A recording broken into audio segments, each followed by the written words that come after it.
Maravilha! Chegamos no último capítulo do Sermão do Monte.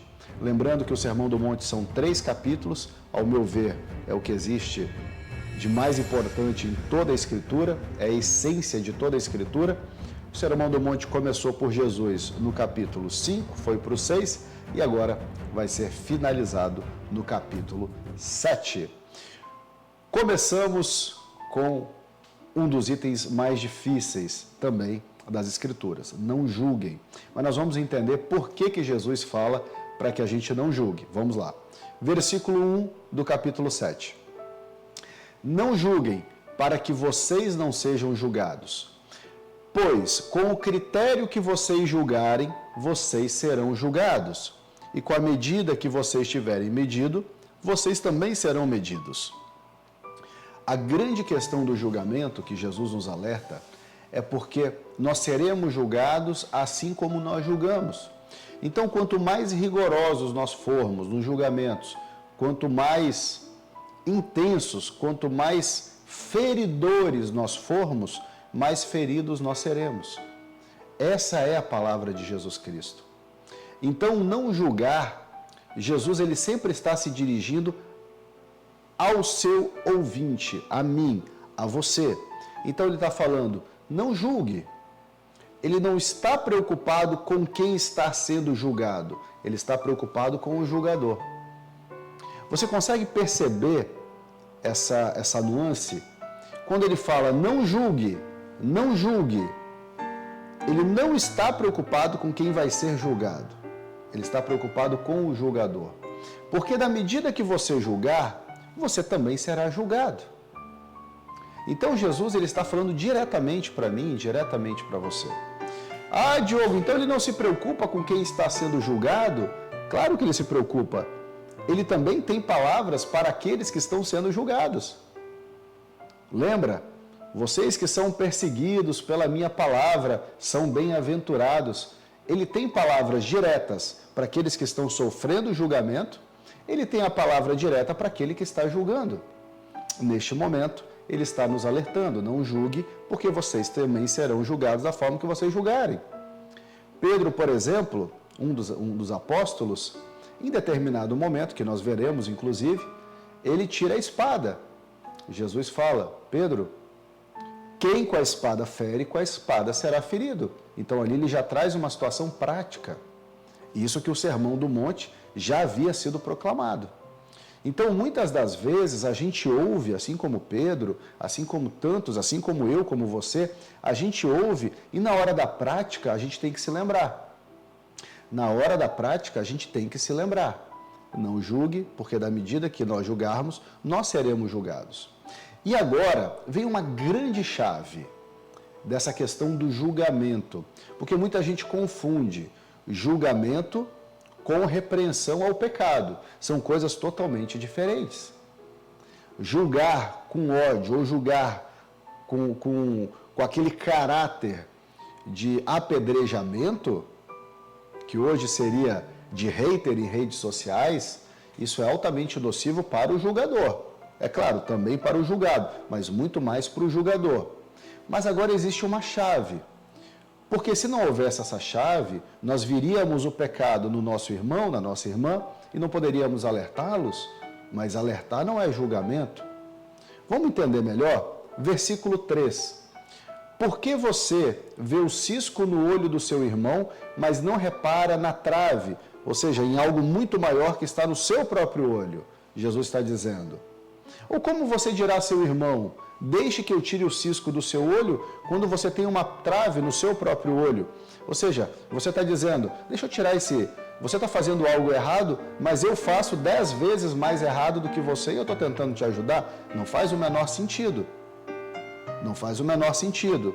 Mas existe uma vírgula, existe algo que vem depois. O que Jesus diz? Hipócrita, não queira ajudar aquilo que você nem para você mesmo você consegue resolver. Hipócrita, tire primeiro a trave do seu olho, ou seja, resolva-se primeiro, conheça-te a ti mesmo, e então você verá claramente para tirar o cisco do olho do seu irmão. Então tem áreas das nossas vidas que nós conseguimos superar, que o nosso irmão não conseguiu, que a nossa irmã não conseguiu. Nessas áreas, a gente sim deve alertar. Olha, tenta olhar por esse caminho, tenta fazer dessa forma, mas porque nós já estamos vendo claramente. Tem outras áreas que a gente realmente está com muita dificuldade, mas há irmãos que já passaram por isso, que já conhecem o caminho, que podem nos ajudar. Agora, o que não é possível é um cego querer guiar outro cego.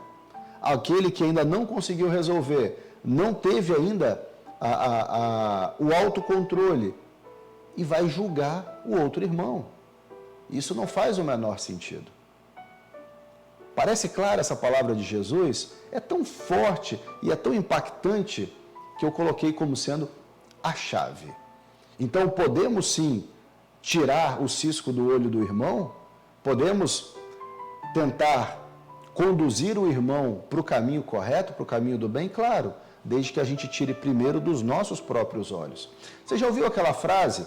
Olha, fulano tenta mudar o mundo, mas não muda a si mesmo? É o resumo do que nós estamos vendo aqui. Não adianta eu brigar contra o governo, eu maldizer os políticos, se na esquina, quando me oferecem um produto roubado, eu compro.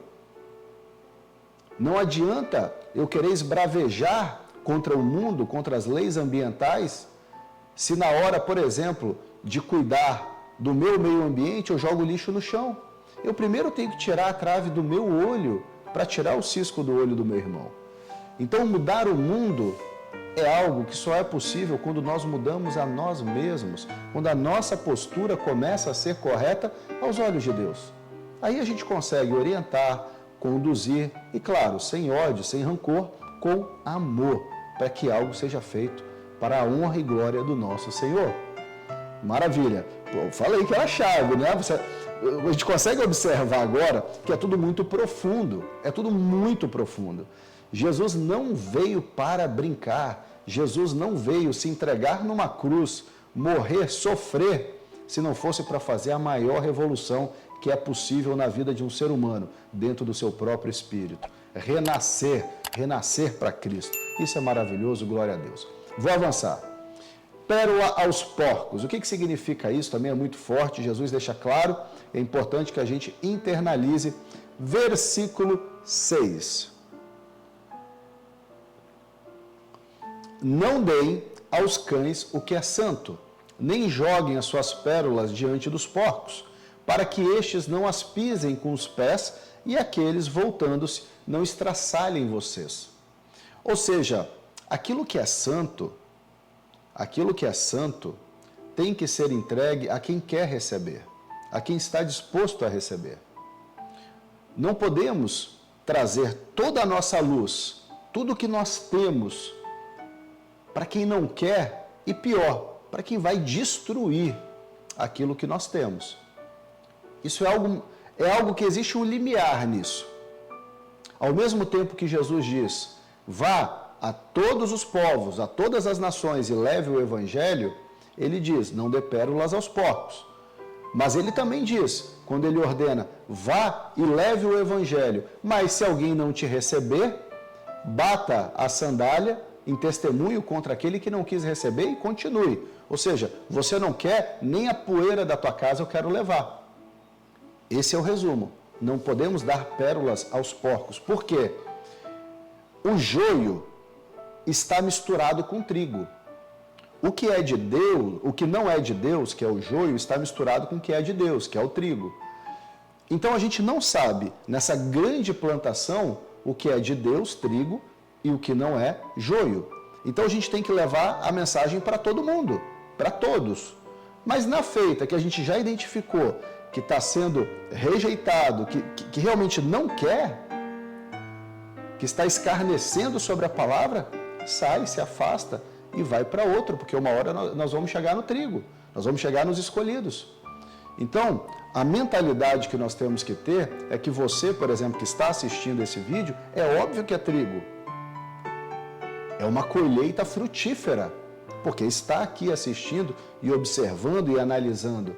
Mas tem muitos que que pode até entender, pode até estudar a palavra, mas com intenções maléficas, só para benefício próprio em termos financeiros, e não estão tendo uma conexão com o Pai, que são inclusive os falsos profetas. Acontece.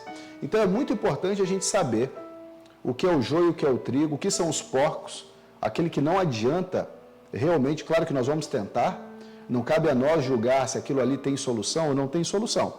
O Espírito Santo vai nos conduzir. Na dúvida, é claro, nós levamos o Evangelho, mas a própria pessoa, o espírito daquela pessoa vai dizer. Existe todo um processo para isso, mas isso nós vamos deixar para próximos vídeos, para não fugir do foco do Sermão do Monte, que ainda temos alguns itens bem importantes. Mas eu creio que você já tem entendido essa passagem. Orar sempre. Uma vez eu estava no interior e uma pessoa que eu gosto muito, ela falou assim: Diogo, eu não oro tanto, mais ou menos isso o contexto, essa pessoa vai se lembrar. Eu não oro tanto para não incomodar o pai, porque uma hora ele vai incomodar. Gente, isso não faz o menor sentido. Eu falei para essa pessoa, isso não faz o menor sentido, porque Jesus nos manda orar sem cessar, orar sem cessar. O pai não se cansa nunca. Quando o meu filho, que é pequeno, me pede algo, eu faço, eu fico atento, porque eu sei que é uma necessidade. O que dirá o nosso Pai que está no céu? Olha o que Jesus diz. 7. Peçam e lhes será dado, busquem e acharão, batam e a porta será aberta para vocês. Pois todo o que pede recebe, o que busca encontra, e a quem bate a porta será aberta. Então tem que bater. Jesus, eu estou aqui. Deus, eu estou aqui. Ouça-me, Senhor. Ouça-me, Senhor. Agora, é claro, vamos elevar a nossa conversa com Deus no nível espiritual, para honrá-lo, para glorificá-lo. Para honrá-lo, para glorificá-lo. E nessa comunicação diária com Deus. Todo o tempo. Está difícil, Senhor, não está fácil, me ajuda. Pode ter certeza que se o seu pedido for santo, ele vai ser atendido. Diogo, o que é um pedido santo? Por isso que é importante a Escritura. É tudo aquilo que está alinhado à vontade de Deus.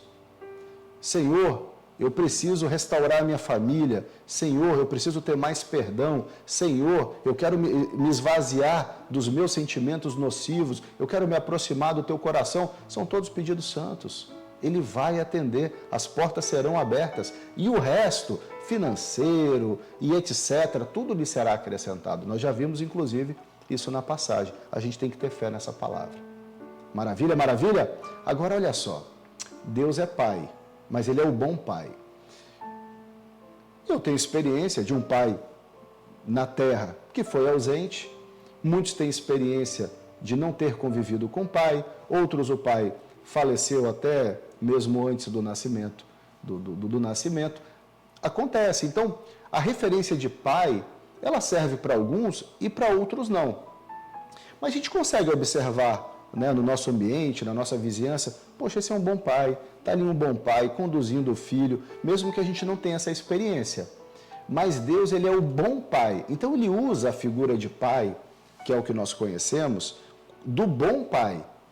Então, muitas das vezes, eu gosto muito de um louvor do Leandro Borges, que ele fala, eu não sei como foi a sua experiência com amor, se você foi traído, mas Jesus, Ele é o amor verdadeiro. Então, o Deus, Ele é o Pai verdadeiro. Eu não sei qual é a sua experiência com o Pai, mas Ele é um Pai verdadeiro, e nós vamos entender. Versículo 9. Ou quem de vocês, se o filho pedir pão, lhe dará uma pedra? Se nós temos um coração bom, e o meu filho, bom, entre aspas, bom no conceito terreno, no conceito celestial, nós somos corruptíveis, horríveis, né? Nós somos um esboço. No reino que virá, aí sim, a gente começa a entrar em outro ambiente.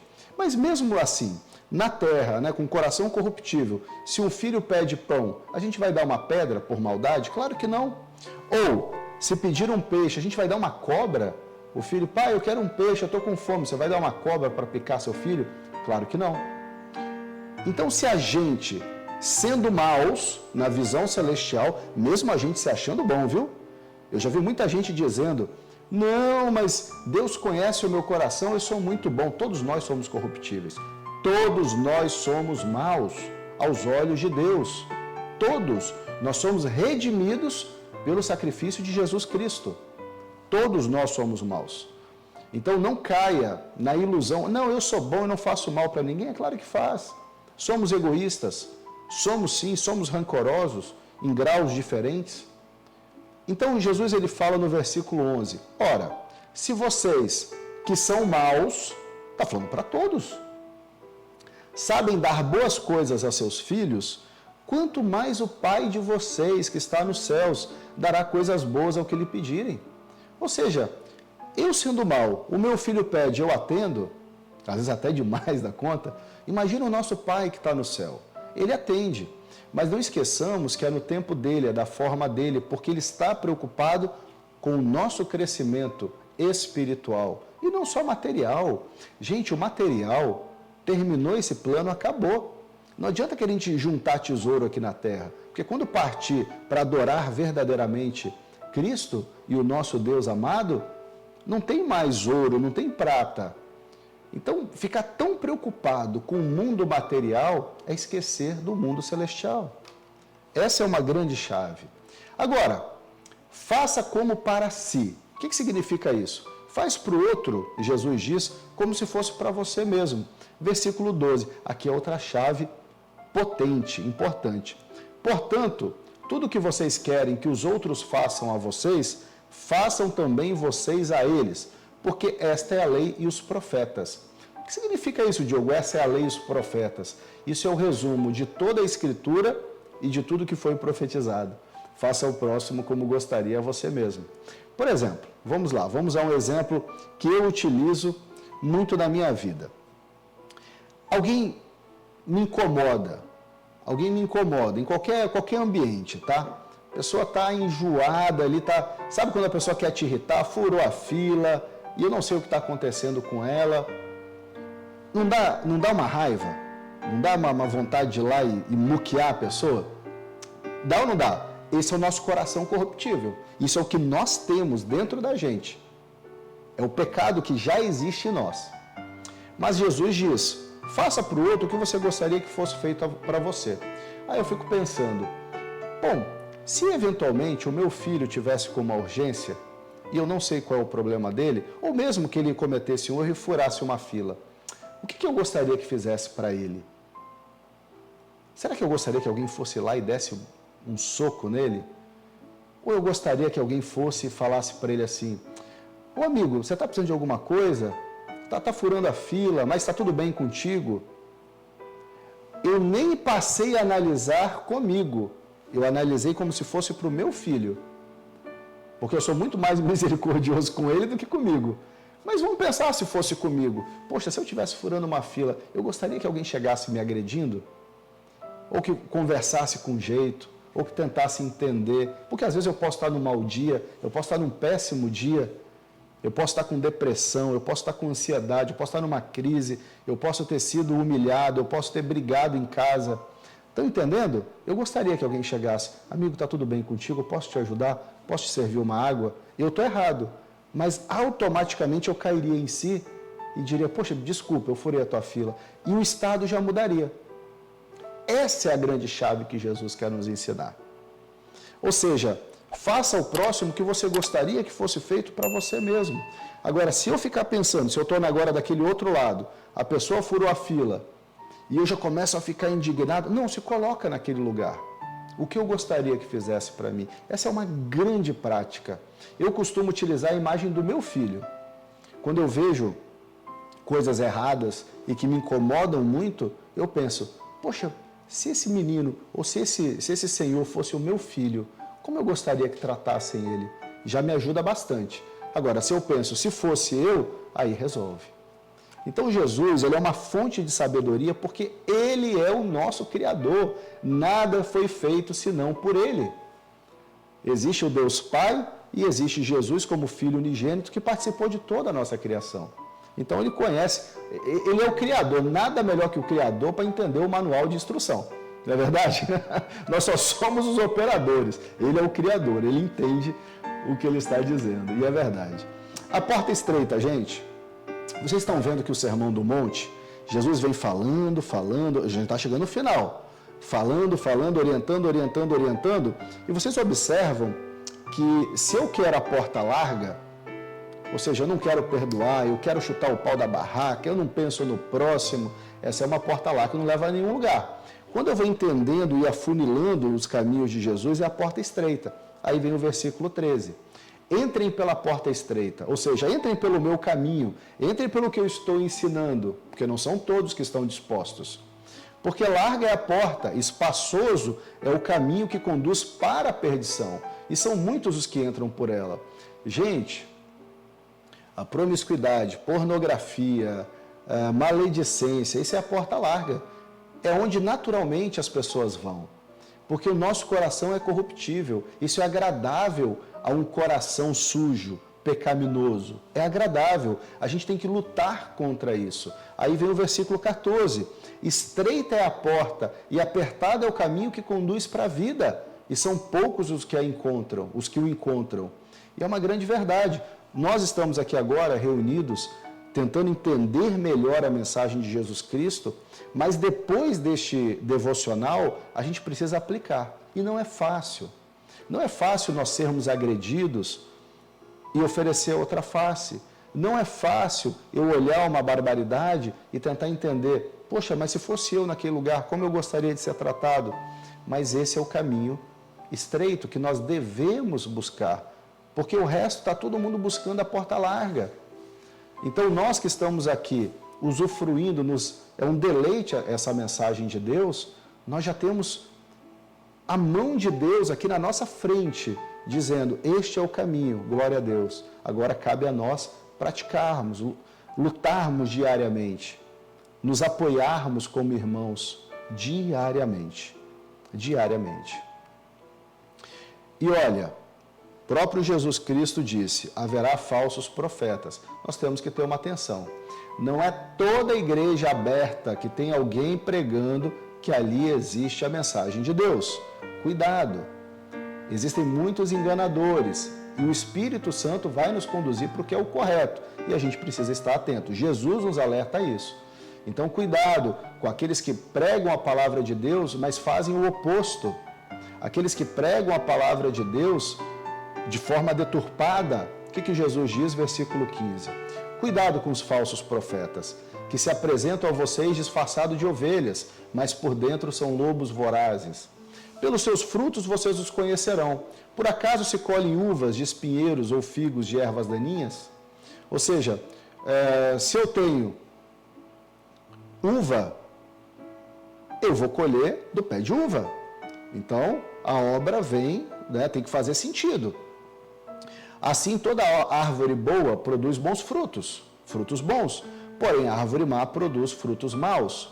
A árvore boa não pode produzir frutos maus. E a árvore má não pode produzir frutos bons. Toda árvore que não produz bom fruto é cortada e jogada no fogo. Assim, pois, pelos seus frutos vocês os conhecerão. Não tenha dúvida, o profeta, ele pode falar bem, ele pode conhecer as Escrituras. Satanás também conhece as Escrituras.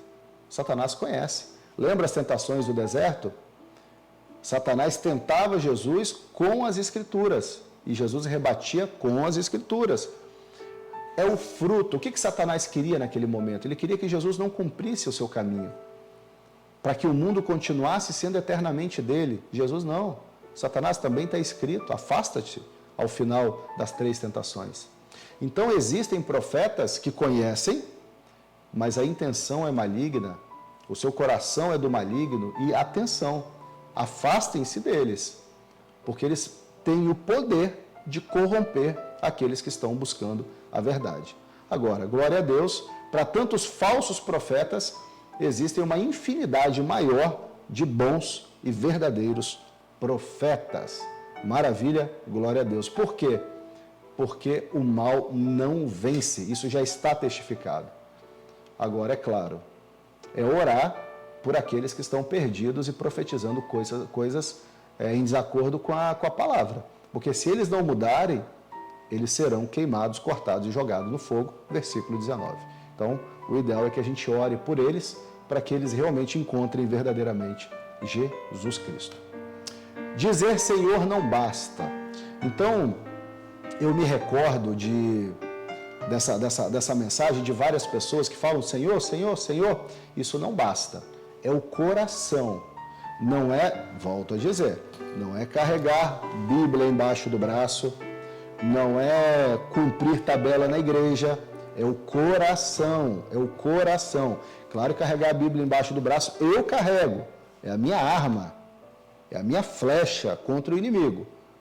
Mas eu tenho que ler, e eu tenho que internalizar, e eu tenho que mudar, senão não faz o menor sentido. Versículo 21.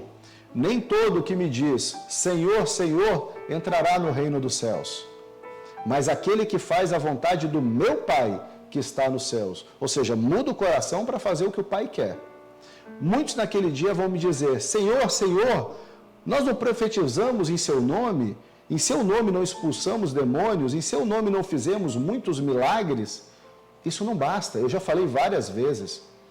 Só obra não basta. Então eu lhes direi claramente, eu nunca conheci vocês, afastem-se de mim, vocês que praticam o mal. Ou seja, eu profetizar, expulsar demônio, fazer milagres em nome de Deus, não compensa as minhas más obras. Eu continuo afastado de Deus se eu escolher o maligno. Essa é a mensagem. Agora, é claro, expulsar demônio, fazer milagre, profetizar, levar a mensagem de Deus, fazendo boas obras, tendo fé e um coração aquebrantado, isso sim é sinal de que Jesus nos reconhecerá. Perdão. Agora nós vamos para a prática. Versículo 24. Todo aquele, pois, que ouve essas minhas palavras e as pratica, será comparado a um homem prudente, que construiu a sua casa sobre a rocha. Caiu a chuva, transbordaram os rios, sopraram os ventos e bateram com força contra aquela casa. E ela não desabou, porque tinha sido construída sobre a rocha. E todo aquele que ouve estas minhas palavras e não as pratica, será comparado a um homem insensato, que construiu a sua casa sobre areia. Cai a chuva, transborda rios, sopram os ventos, bateram com força contra aquela casa e ela desabou, sendo grande a sua ruína. Então, toda a mensagem que nós vimos do Sermão do Monte, que começou no capítulo 5, está sendo concluída agora no capítulo 7, é para dizer, essa mensagem é verdadeira e deve ser praticada. Deve ser praticada. Porque se ela não for praticada, nós cairemos e não seremos reconhecidos por Jesus Cristo. Então, trabalhemos o nosso coração, aquilo que não é possível, a gente ora e clama a Deus para que Ele mude o nosso coração, que a gente passe a ler salmos, a ouvir louvores, trocando as músicas do mundo por louvores, para que cada vez mais o que é de Deus entre no nosso coração. É difícil, mas é possível. Jesus Cristo diz, tem de bom ânimo, eu venci o mundo. Jesus conseguiu cumprir tudo isso. Então a gente tem que ter bom ânimo. E o que a gente não consegue, Ele diz, peça para mim, que eu atenderei. Isso é maravilhoso. E olha o fim do Sermão do Monte, como acontece. Versículo 28. Quando Jesus acabou de profetizar essas palavras, as multidões estavam maravilhadas com a sua doutrina. Imagina, gente, está ouvindo de camarote. Foram pessoas agraciadas, porque ele as ensinava como quem tem autoridade, e não como os escribas. Ou seja, não como aqueles outros que conheciam a palavra, mas não tinham autoridade porque faziam más obras, porque o coração estava endurecido. Essa é a lógica. Essa é a maravilha do Evangelho. Vocês observem comigo agora. O Evangelho, ele é simples. Como diz o meu amado pastor Onofre, da igreja de Cláudio, Minas Gerais. Ele é um assembleiano daqueles fortes, um grande amigo e pastor que Deus colocou na minha vida em um voo, que nós perdemos o voo. Uma hora eu vou contar essa história. E ele diz exatamente isso, conversando agora recentemente com ele, pelo telefone, ele disse assim, Diogo, muita gente floreia o Sermão do Monte, deturpa, e ele é reto, ele é direto. E eu faço das palavras deste sábio homem as minhas, O Sermão do Monte é reto e direto, não tem floreio. Nós acabamos de analisar 3 capítulos, 5, 6 e 7, com a essência do que Jesus pregou. E a gente consegue entender. Não precisamos deturpar a palavra, não podemos deturpar a palavra, temos que tê-la como sendo a palavra verdadeira, o pão da vida. É isso. Chegamos ao fim do capítulo 7. Eu gostaria de dizer muito obrigado por estar aqui. Continue, persevere, seja forte, seja corajoso, seja corajosa. E, é claro, deixe seu comentário nesse vídeo, que é importante para eu conhecê-lo, conhecê-la melhor e saber o que Deus tem falado ao seu coração. Assine o canal, nos vemos no próximo vídeo. Deus o abençoe hoje e sempre.